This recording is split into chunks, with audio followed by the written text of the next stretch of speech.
part of our database. You were required to provide a DNA sample to SLED to be included in our database. The requirement became effective in 2002.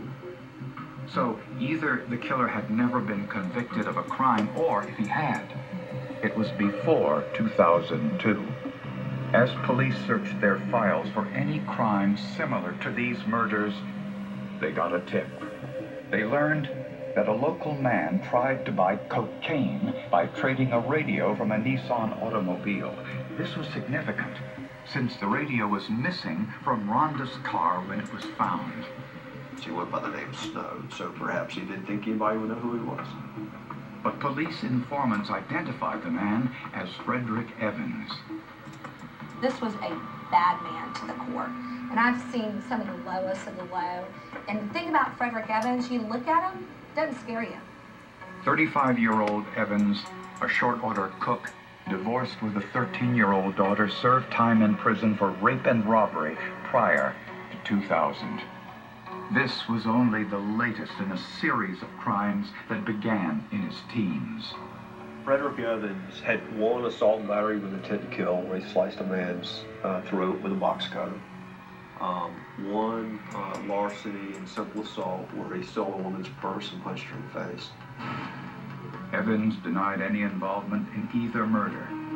Police decided to call his bluff. They told him they'd shown the surveillance tape to his mother.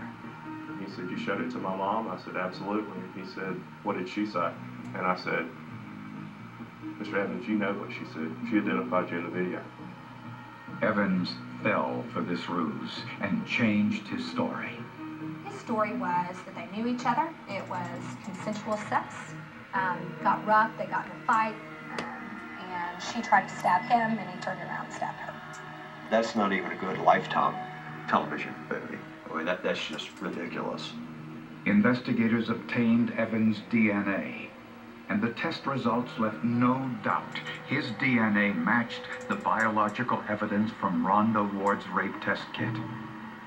His DNA also matched the evidence in Damaris Wynn's case.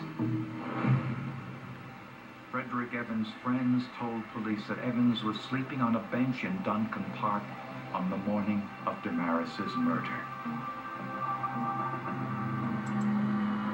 Prosecutors believe Evans abducted her, dragged her to the woods, sexually assaulted her, then strangled her to death, first with her headphones and then manually. For reasons that aren't entirely clear, it appears Evans took Damaris's clothing and her Walkman, possibly as a trophy, but didn't take her jewelry.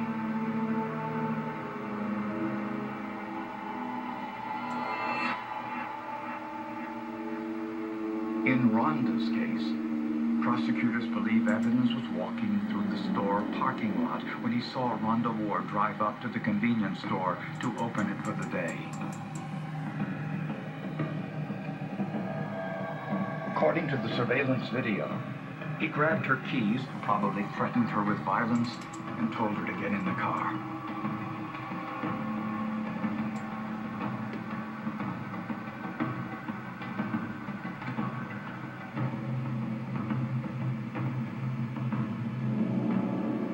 Evans forced her to drive to a deserted location nearby. And that's when the witness saw the two walking towards the orchard. And just as in Damaris's case, Evans sexually assaulted Rhonda, killed her, and took all of her clothes.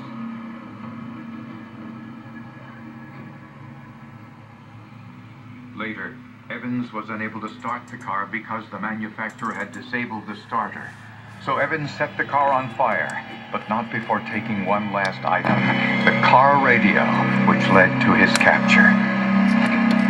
Well, ma'am, it's not as it seems. It's not as it looks. You know, what is it? Tell me what it is. There's two sides to every story. Tell me your side of the story. I don't have enough time to sit here and explain to you. How and why did you murder Rhonda Ward and Damaris? I'm not going to answer that. 1 year after the crimes, Frederick Evans went on trial for multiple charges, including murder and kidnapping. You're entitled to know the impact that Rhonda Ward's death has had on her family and friends, and you are entitled to know the character of Frederick Antonio Evans, and you got it! 20 years, taking what he wants, when he wants it. Evans did not testify in his own defense. I used to have this old quote, you know what you call defendants who don't testify at trial, and the answer is inmates.